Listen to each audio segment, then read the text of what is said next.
my idea for this section right here, not using this piece of wood, but I want to set something up where I have pieces of wood going on the side, back, and here.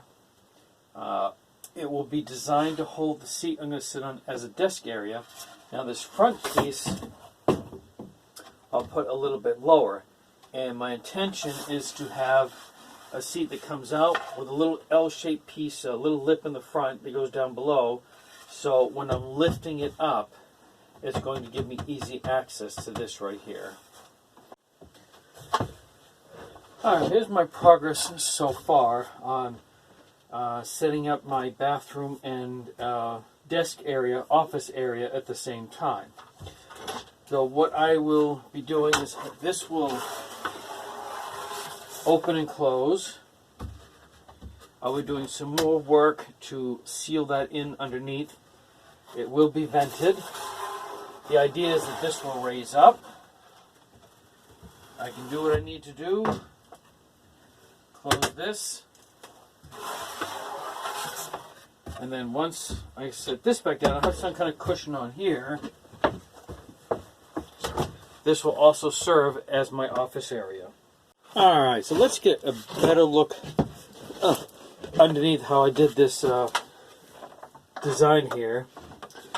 Now, you may not be able to see it that well, but there is actually a gap here, because I keep forgetting the bus is not exactly even. So the back part of this section is actually like a quarter, maybe 3/4 of an inch less than the front. However, it still worked out fine, because in order for this to go up and down, I did want to leave a gap on both sides. I almost made it flush, which, you know, would have been too close. And I cut it 22 inches back because I did not need the whole thing to lift up.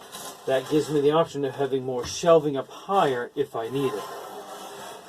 I have 3 hinges holding that together, one on each side in the center, of course. Now down underneath, what I did is I set this inside and I moved it back a few inches from this front end just to literally sit on to see where the back of my feet are hitting. That's going to tell me how close to the front I need to get it without getting it in the way, and then no further front, then no closer to the front. And these pieces is leftover wood. I have one on each side and one going across the back to anchor the back piece of the lid down, the fixed portion. And I used just a bunch of makeshift screws. I had to countersink some because I didn't have the right size screws, and I don't want to buy any. I use the abundant of what I have. What I will need to do eventually is to close this whole thing in, and then this will be properly ventilated. Now, I'll probably do a timed ventilator because it won't have to run all the time, every time. Now, the second thing that this does is, prior to this setup, I had over here, this whole section was being taken up by an old wooden chest that had two 5-gallon buckets. One that was the actual bathroom and the urine container, and then the second one which had all of the sawdust in it.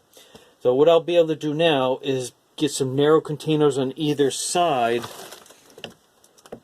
of this and throw a whole bunch of sawdust on either side, and that will take care of that.